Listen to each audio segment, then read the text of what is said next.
con salud y estamos firmes en pie para seguir haciendo la obra de Dios. Le agradezco a todos los amigos y hermanos que oran por nosotros, que siempre nos están sintonizando, siempre nos están dando seguimiento a través de las redes sociales, a través de YouTube, a través del canal 88. Y gracias por los hermanos que dirigen y administran este medio de televisión. En esta noche vamos a seguir hablando del tema que he estado abordando en estos días, en las sesiones anteriores, y es acerca de la paciencia de Dios. Es un tema muy interesante. ¿Cuál es el propósito de la paciencia de Dios? Entonces, vamos a estar hablando acerca de ese tema que habla sobre el propósito de la paciencia de Dios. Vamos a orar. Padre, te doy gracias en esta noche, Señor, por permitirme la oportunidad de poder estar, Señor, en este medio compartiendo tu palabra. Señor, te pido, Padre, que tú bendigas, que tú dirijas, Señor, este programa en esta noche. Sabemos, Señor, que es por tu gran misericordia, por tu gran bondad, me permites estar a esta hora, Señor, predicando, compartiendo el mensaje de cada televidente, de cada amigo, Señor, que nos ve en los diferentes medios, en las redes sociales, a través de este canal. Señor, habla a cada vida, habla a cada mente, a cada corazón. Habla también a nosotros, Señor. Te lo pedimos en el nombre de Jesús. Amén. Hemos estado hablando acerca de la paciencia de Dios. Sabemos que la paciencia de Dios, según hemos estado estudiando la Biblia, el propósito de la paciencia de Dios ha sido para salvación, ha sido para guiarnos al arrepentimiento. Dios ha tenido paciencia con los seres humanos desde que Dios creó la humanidad, desde que Adán y Eva fue creado y fue puesto en el huerto del Edén. Vemos en la historia bíblica cómo Dios fue paciente con los seres humanos en la época de Noé, que aún Dios le permitió darle 120 años de gracia a esa civilización, a la gente de esa época, para que pudieran arrepentirse, y rechazaron a Dios y no les importó que perecieron en el diluvio. Pero Dios les advirtió, Dios los exhortó y Dios les habló, hermano, a través de Noé. Y se burlaron de Noé, rechazaron a Noé, ignoraron el mensaje de salvación a través de los labios de Noé y no quisieron hacer caso. Eso no significa que Dios no le dio oportunidad. Sí, Dios le dio oportunidad. 120 años le dio oportunidad, el Señor a la gente en los días de Noé. También vemos en la época de Sodoma y Gomorra, que aún Abraham interactuó con Dios para que Dios no destruyera esas ciudades, Sodoma y Gomorra. Y Dios le dijo a Abraham que por lo menos, si hubieran por lo menos 50 personas justas, temerosas de Dios, él no destruiría las ciudades de Sodoma y Gomorra. Y Abraham comenzó a interactuar con Dios y comenzó a ver, me imagino que comenzó a hacer cálculos, cuentas, quiénes son las personas que son temerosas, y comenzó a ver en la ciudad, a ver quiénes de la ciudad de Sodoma y Gomorra eran temerosos de Dios, y comenzó a ir disminuyendo la cantidad de personas. Comenzó con 50, después comenzó con 40, luego bajó a 30, a 20, y con costo era una persona justa, y ese era su sobrino Lot. Y Dios, aún en su gran misericordia, permitió que sacaran a Lot y aún los familiares de Lot fuera de la ciudad de Sodoma y Gomorra para destruir esas ciudades. ¿Por qué? Porque dice la Biblia que el pecado había llegado hasta su presencia, o sea, ya era insoportable. Era insoportable. En esta noche vamos a hablar de otra historia acerca de un rey llamado Belsasar. Este rey era hijo de Nabucodonosor. ¿Recuerden quién era Nabucodonosor? Nabucodonosor era el rey de Babilonia. Y en la Biblia encontramos historias muy claras y verdaderas de que Nabucodonosor fue un hombre que también hacía lo malo, desobedeció a Dios y Dios tuvo que humillarlo.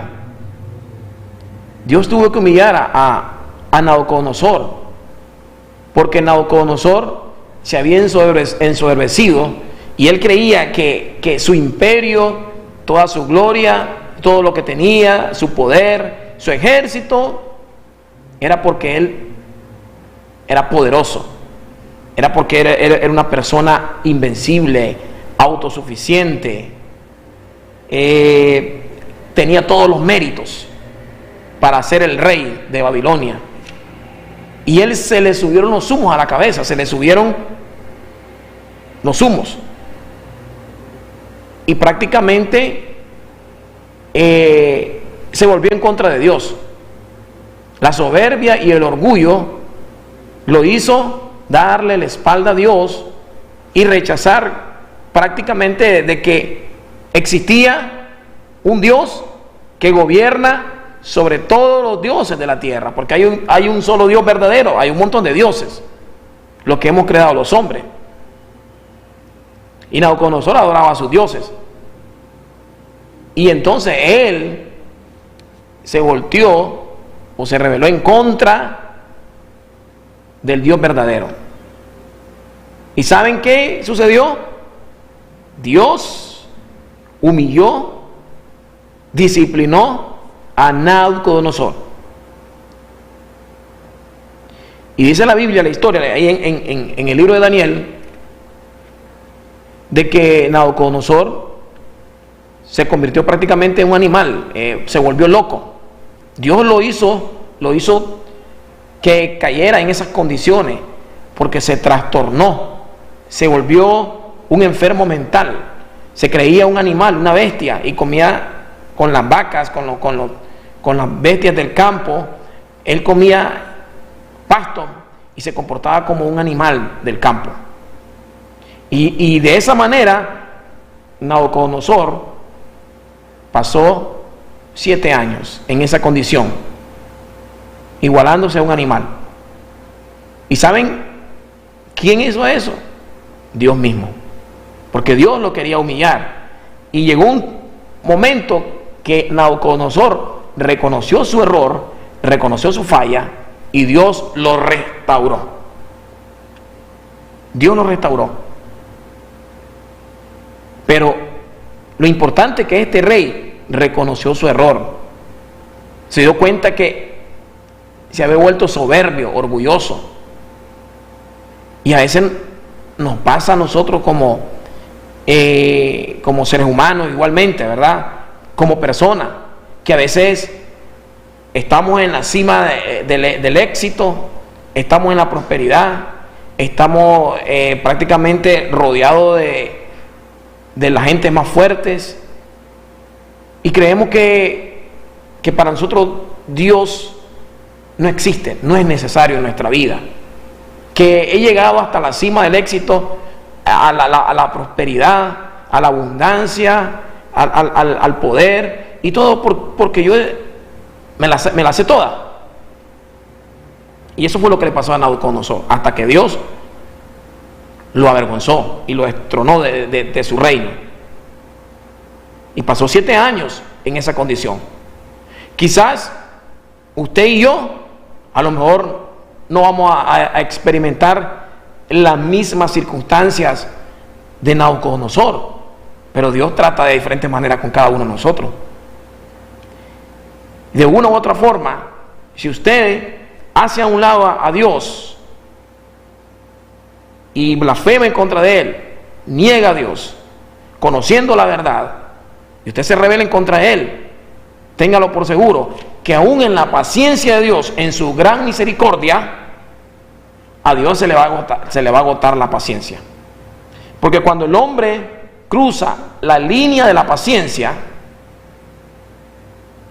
se va a encontrar con la ira de Dios. Hay una línea imaginaria, invisible, entre la paciencia de Dios y la ira de Dios. Y yo le estoy hablando en esta noche acerca de lo que la Biblia nos relata a través de la historia, que sirve como ejemplo para cada uno de nosotros. Por eso nosotros nunca olvidémonos de dónde Dios nos ha traído, de dónde Dios nos ha levantado, porque Dios es el que nos tiene donde estamos, porque Dios es el que nos levanta. Aún la Biblia dice que Dios es el que nos da el poder para hacer la riqueza. Dios es el que nos da el poder y la inteligencia. Dios es el que nos da el poder para hacer negocio. Dios es el que nos da el poder para llegar a ser grandes profesionales, porque Él nos da la sabiduría, nos da la inteligencia, nos da la habilidad, el talento para hacer negocio. Él es el único, que Él se va a valer de cualquier cosa, de cualquier instrumento. Va a usar aún a cualquier persona, va a usar a nuestros padres, nuestros hermanos, para llevarnos hasta cierto nivel, y Dios va a usar a otras personas y nos va a ir llevando de escalón en escalón hasta llevarnos a la bendición, si es posible, pero siempre sin olvidarnos de dónde hemos venido y quién nos ha llevado a ese lugar. Y ese es el problema del hombre, que se le olvida de dónde Dios lo ha sacado, porque antes quizás no valíamos nada y ahora sí tenemos un valor, tenemos precio, pero nos olvidamos del que nos ha dado el valor, del que nos ha puesto en lugares de eminencia, el que nos ha bendecido, y ese es Dios. Mire lo que pasó con el rey Belsasar. Dice que el rey Belsasar era el hijo de Nabucodonosor. Dice que el rey Belsasar hizo un gran banquete a 1000 de sus príncipes, y en presencia de los 1000 bebía vino. Belsasar, con el gusto del vino, mandó que trajesen los vasos de oro y de plata que Nabucodonosor, su padre, había traído del templo de Jerusalén, para que bebiesen en ellos el rey y sus grandes, sus mujeres y sus concubinas. Entonces fueron traídos los vasos de oro que habían traído del templo de la casa de Dios, que estaba en Jerusalén, y bebieron en ellos el rey y sus príncipes, sus mujeres y sus concubinas. Bebieron vino y alabaron a los dioses de oro y de plata, de bronce, de hierro, de madera y de piedra. Quiero hacer énfasis en esto. Belsasar era el hijo de Nabucodonosor, y comenzó a profanar todo aquello que era santo, le pertenecía a Dios, y usó los utensilios que estaban en la casa, que le pertenecían a Dios, que eran para la honra, para la adoración a nuestro Dios, para adorar y elevar reverencia a sus dioses. Me imagino todo el bacanal que se tenían ahí, porque dice que estaban sus concubinas, sus mujeres, y usaron todo lo que era para el servicio de adoración a Dios. ¿Para qué? Para alabar a sus dioses de oro y de plata, de bronce, de hierro, de madera y de piedra. Y eso fue lo que no le gustó a Dios. Eso fue lo que no le gustó a Jehová de los ejércitos. Comenzaron a pisotear el nombre de Dios, comenzaron a prácticamente a profanar todos los utensilios que eran para el servicio de adoración a nuestro Dios, para sus dioses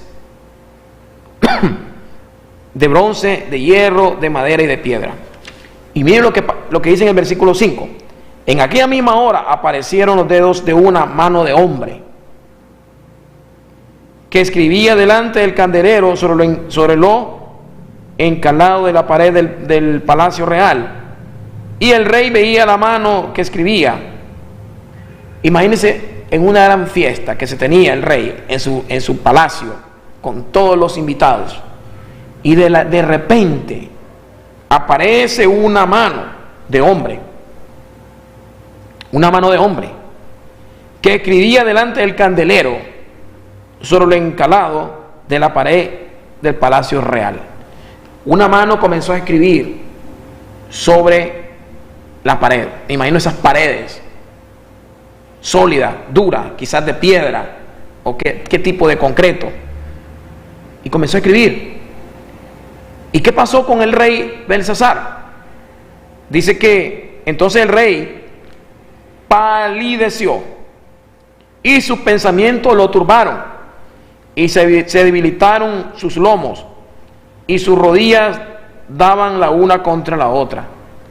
En el fiestón que se tenía el rey Belsasar, dice que los pies le comenzaron a temblar, que chocaba la uno con la otra, del gran temor, de que estaba aterrorizado al ver que una mano salió de la nada y comenzó a escribir sobre la pared.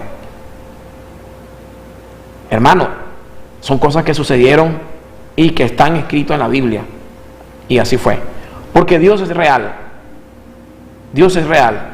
Y en el versículo 7 dice: el rey gritó en alta voz que hiciesen venir magos, caldeos y adivinos, y dijo el rey a los sabios de Babilonia: cualquiera que lea esta escritura y me muestre su interpretación será vestido de púrpura, y un collar de oro llevará en su cuello, y será el tercer señor en el reino. Entonces fueron introducidos todos los sabios del rey, pero no pudieron leer la escritura ni mostrar al rey su interpretación. Entonces el rey Belsasar se turbó sobremanera y palideció, y sus príncipes estaban perplejos.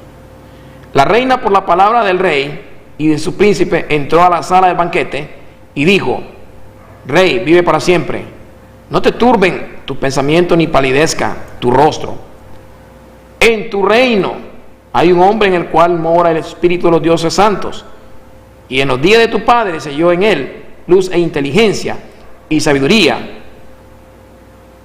como sabiduría de los dioses, al que el rey Nabucodonosor, tu padre, oh rey, constituyó jefe sobre todos los magos, astrólogos, caldeos y adivinos. Entonces el rey Belsasar estaba perplejo, estaba confundido, estaba turbado, porque él quería saber cuál era la interpretación de esas palabras, que esa mano apareció de la nada escribiendo sobre la pared. ¿Cuál es el significado? Es realmente verdad, entendible, de que usted esté en su casa y de repente, imagínese, esté en una noche, esté usted en su casa y de repente aparece una mano ahí y comienza a escribir sobre la pared, y le escribe unas letras quizás en un idioma hebreo, arameo, o quizás no en nuestra lengua. Usted se queda perplejo, usted quiere saber qué significa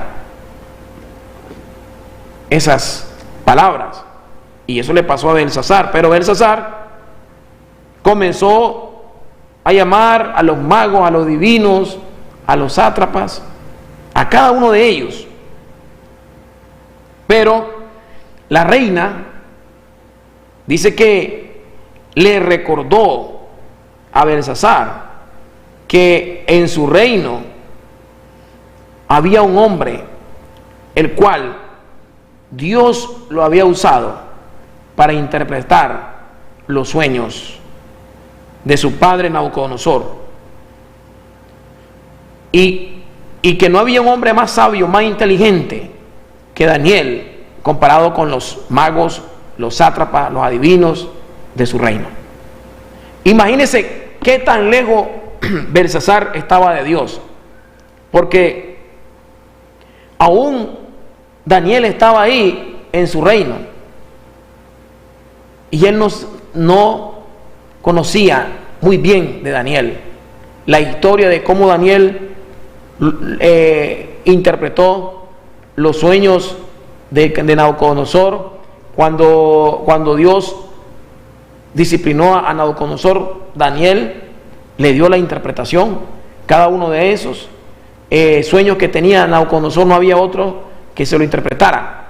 Y entonces, ¿cómo no iba a saber Belsasar, hijo de Nabucodonosor, esta historia? A él no le importaba, no le interesaba, porque él estaba desviado y andaba en otros caminos. ¿Quién no quisiera tener a un hombre como Daniel en su reino? O como hoy muchos gobiernos en el mundo tienen asesores y consultan a grandes hombres de Dios, hombres de renombre reconocidos en el mundo como evangelistas, predicadores, y los consultan los buscan para ciertas consejerías a sus líderes de gobierno. Y Belsasar, teniendo a Daniel, prácticamente lo omitió, lo ignoró, porque no le interesaba lo que correspondía acerca de Jehová de los ejércitos, nuestro Dios. Entonces la reina le recordó a Belsasar.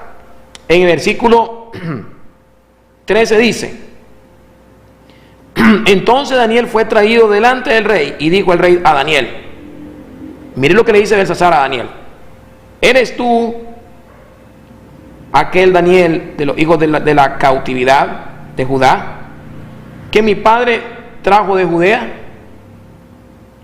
Yo he oído de ti que el Espíritu de los dioses santos está en ti, y que en ti se halló luz, entendimiento y mayor sabiduría. Y ahora fueron traídos delante de mí sabios y astrólogos para que leyesen esta escritura y me diesen su interpretación, pero no ha pedido mostrarme la interpretación del asunto. Y continúa hablando Belsasar: yo pues he oído de ti que puedes dar interpretaciones y resolver dificultades. Punto y seguido. Si ahora puedes leer esta escritura y darme su interpretación, serás vestido de púrpura y un collar de oro llevarás en tu cuello, y serás el tercer reino, el tercer señor en el reino. Y mire la respuesta que le da Daniel. Entonces Daniel respondió y dijo delante del rey: tus dones sean para ti y para tu recompensas a otros. Miren, esta es una gran lección que nos da a cada uno de nosotros la convicción de Daniel, porque Daniel estaba ahí para honrar a Dios, para representar a Dios, y al mismo tiempo ser usado por Dios para disciplinar a este hombre, porque Dios no actúa por pura casualidad, por pura coincidencia. Dios había puesto a Daniel con un propósito ahí en el reino, y Daniel le dice: no necesito tus dones, no necesito tu ofrecimiento, tus prebendas, tus glorias, no necesito nada de eso. Tus dones sean para ti, dice Daniel, y da tus recompensas a otro. Daniel era un hombre temeroso de Dios, un hombre humilde, un hombre que él lo que más le agradaba, lo que más le interesaba era agradar a Dios. Y él no se iba a dejar vender por cualquier cosa, por dinero, por bienes materiales, y lo iba a cambiar por sus principios, por sus creencias, por el amor a Dios, por el temor a Dios. Él no iba a cambiar nada, porque él estaba dispuesto a morir por la causa de su Dios. Él estaba dispuesto a honrar a Dios y a representar a Dios, no importando las circunstancias, porque vemos en la historia cómo fue lanzado al foso de los leones y aún así Dios lo guardó. Dice, entonces le dice Daniel: leeré la escritura al rey y le daré la interpretación. El Altísimo Dios, oh rey, dio a Nabucodonosor, tu padre, el reino y la grandeza, la gloria y la majestad. Está hablando el profeta Daniel. Y por la grandeza que le dio, todos los pueblos, naciones y lenguas temblaban y temían delante de él. A quien quería mataba, y a quien quería daba vida. Engrandece a quien quería, y a quien quería humillar, humillaba. ¿Por qué? Porque Dios es soberano. En esta noche yo quiero decirle que Dios es un Dios paciente, grande en misericordia y lento para la ira. Pero Dios tiene sus límites de el ser paciente.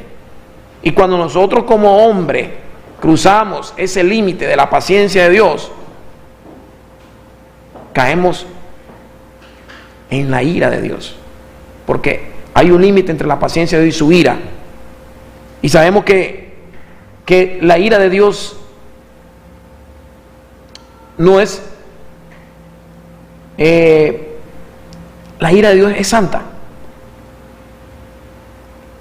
Y cuando Dios actúa de esa manera es porque castiga el pecado. Dios ama al pecador, y nunca Dios va a disciplinar a alguien sin antes advertirles de lo que viene. Y entonces dice en el versículo 19: y por la grandeza que le dio, todos los pueblos, naciones y lenguas temblaban y temían delante de él. A quien quería mataba, y a quien quería daba vida. Engrandecía a quien quería, y a quien quería humillaba. Por eso yo le decía que Dios es el que levanta, Dios es el que prospera, Dios es el que pone reyes y quita reyes. Al que quiere levantar, lo levanta, pero al que quiere humillar, humilla. Por eso nosotros tengamos cuidado, no nos olvidemos de dónde Dios nos ha traído, porque es natural del hombre que apenas medio tiene un poquito o sabe un poquito, se cree el superhombre.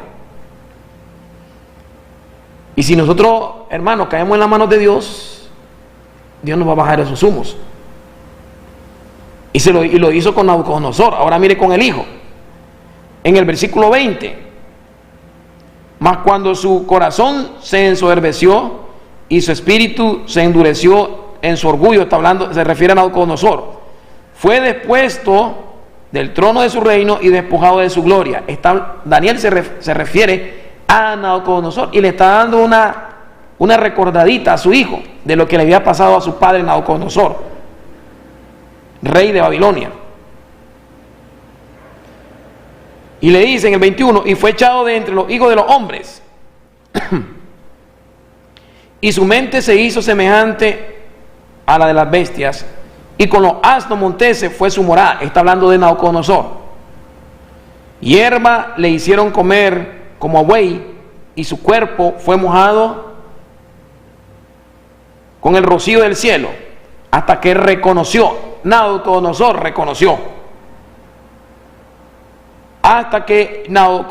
reconoció que el Altísimo, es decir, Dios, tiene dominio sobre el reino de los hombres, y que pone sobre él al que le place. Ese es el Dios que nosotros le servimos.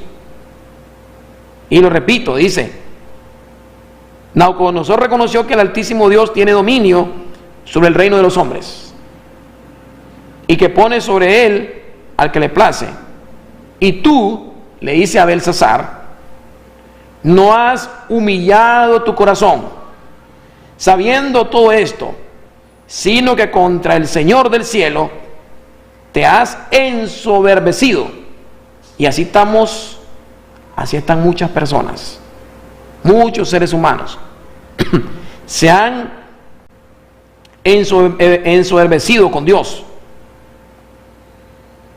Le dice Daniel, mire lo que le dice el profeta Daniel. Hermano, un profeta parársele enfrente y decirle estas palabras a un rey. El rey tenía todo el poder, el rey era visto como un dios. Imagínense qué hubiera hecho el rey. Si el rey lo quería mandar a decapitar, inmediatamente lo mandaba a matar. Pero ahí estaba el poder de Dios y la autoridad de este hombre. Es que él estaba dispuesto a morir. Él estaba dispuesto a cualquier cosa, sin importar las consecuencias. Él quería hacer la voluntad de Dios. Y él le dijo lo que le tenía que decir de parte de Dios. Y dice: tú, Belsasar, no has humillado tu corazón sabiendo todo esto, sabiendo lo que le había pasado a su papá Nabucodonosor, que se había rebelado contra Dios y Dios lo había humillado. Y Belsasar, sabiendo esto, hizo lo mismo, sino que contra el Señor del cielo te has ensoberbecido e hiciste traer delante de ti los vasos de su casa, y tú y tus grandes, tus mujeres y tus concubinas, bebisteis vino en ellos delante de esto. Diste alabanza a dioses de plata y oro, de bronce, de hierro, de madera y de piedra, que ni ven ni oyen, ni saben, y al Dios en cuya mano está tu vida, y cuyos son todos tus caminos, nunca honraste. Miren las palabras que le dice el profeta Daniel: y al Dios en cuya mano está tu vida. Y es una gran verdad.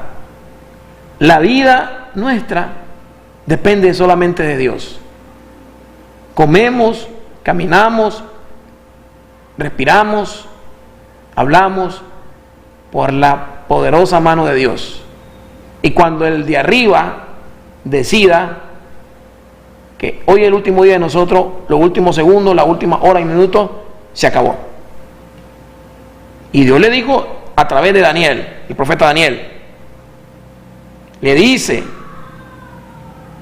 mire lo que le dice: el Dios en cuya mano está tu vida y cuyos son todos tus caminos, nunca honraste. En el 24, entonces de su presencia fue enviada la mano que trazó esta escritura. Y la escritura que trazó es, mire lo que dice: Mene, Mene, Tekel, Uparsin. Y en el 26 dice: esta es la interpretación del asunto.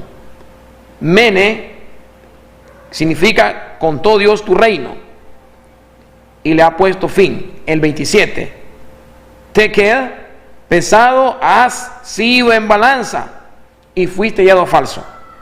El 28, Pérez, tu reino ha sido roto y dado a los medos y a los persas. Entonces Daniel le interpretó, miren lo que le dijo: pesado ha sido en balanza y ha hallado falso. Tu reino se acabó.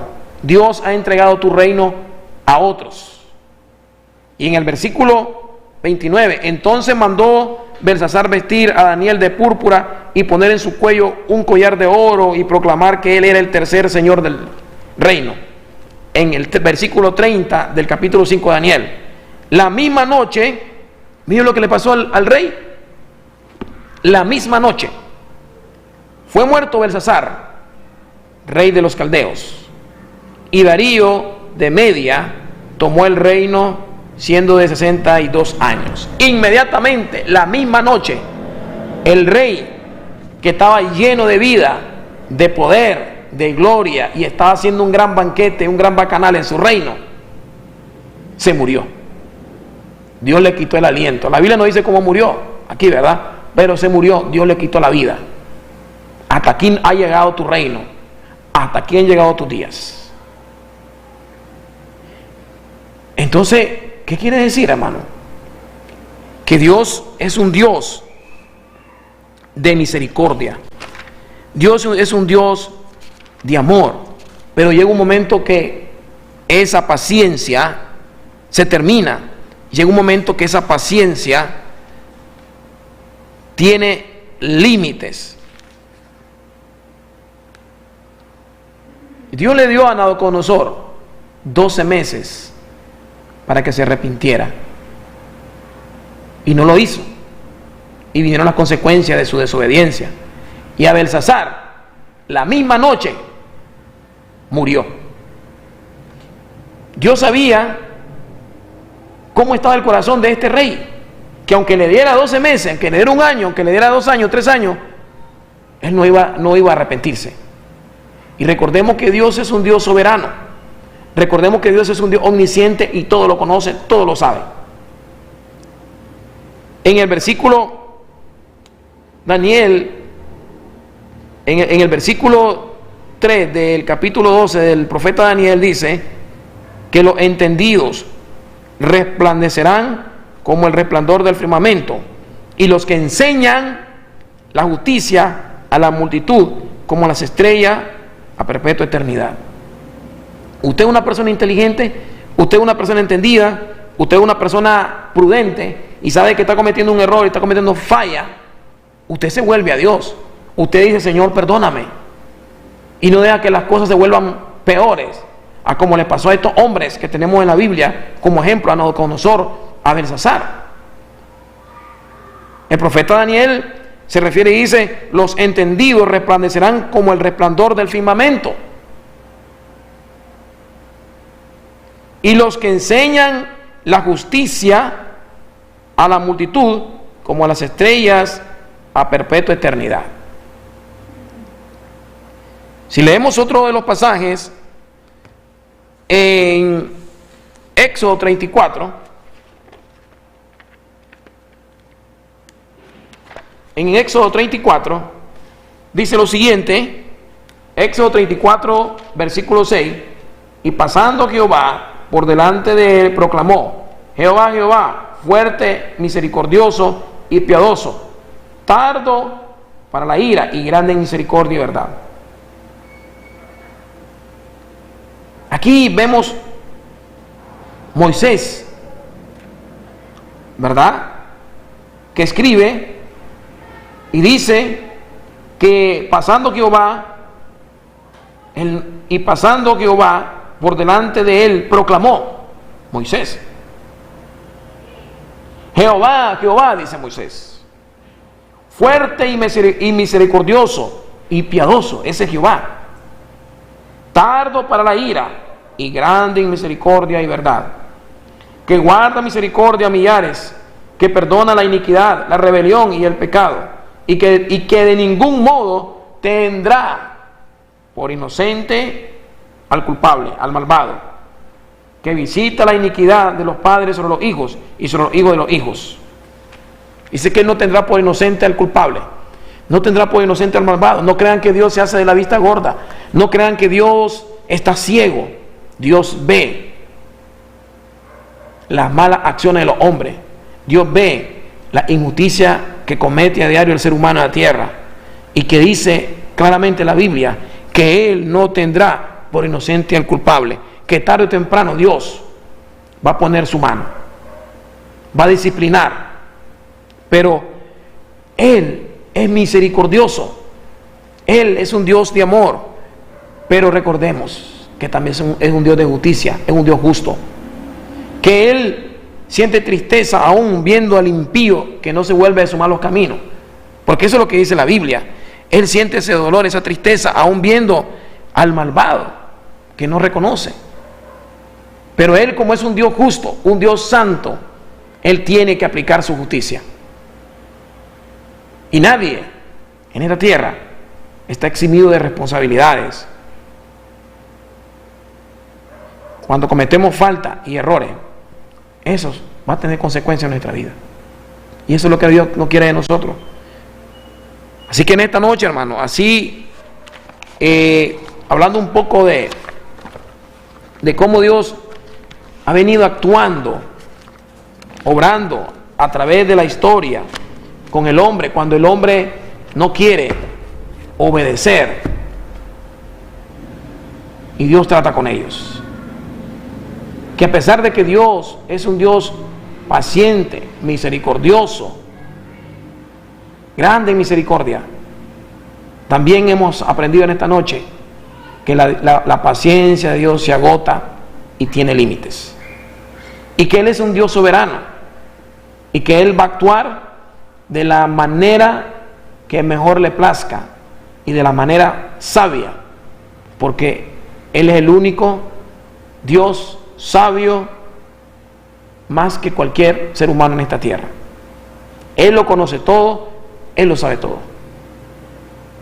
La Biblia es clara, dice que Él conoce desde que nos levantamos. Él conoce nuestra entrada, nuestra salida, nuestro camino, nuestras acciones. Él las conoce. Él conoce nuestro pasado, nuestro presente y cuál va a ser nuestro futuro. Así que en esta noche le damos gracias a Dios por este momento que hemos compartido. Y en esta noche quiero terminar orando por Ivania Ibarra y pide sabiduría. Ella pide sabiduría, dice si es la voluntad de Dios.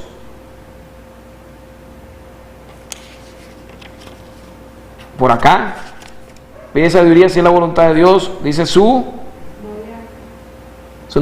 noviazgo y su carrera. Él está pidiendo a Dios, ¿verdad? A Dios de que si es la voluntad mantener este noviazgo y la carrera.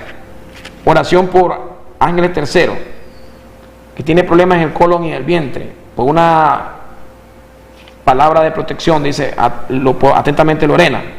Oración por salud, dice que tiene un virus en la sangre que le duele todo hasta Somoto, que nos escribe Emily. Entonces estas personas están orando acá, están pidiendo sus oraciones, sus peticiones. Y por acá nos escribe Javier, que también pide un trabajo. Así que en esta noche nos unimos en oración con cada una de estas personas. Y los que nos están viendo también, si tienen sus peticiones, oramos. Padre, en el nombre de Jesús, Señor, te doy gracias por cada una de estas personas que se han reportado en esta noche. Señor, te pido, Padre, que seas tú contestando cada una de sus peticiones, sus oraciones, Padre. Tú conoces sus necesidades. Tú conoces, Padre, todas sus peticiones. Tú conoces sus problemas en su hogar, en su vida, la salud de cada uno de ellos. Señor, yo te la pongo en tus manos, así como los televidentes que también nos ven a esta hora, los que nos ven en las redes sociales, Señor. Señor, nos unimos y oro por cada uno de ellos, Padre, para que tú contestes conforme a tu voluntad. Gracias en esta noche por este tiempo, Señor, que me permitiste estar y esperando, Señor, estar nuevamente el próximo jueves. Te lo pedimos en el nombre de Jesús. Amén. Dios me los bendiga y buenas noches.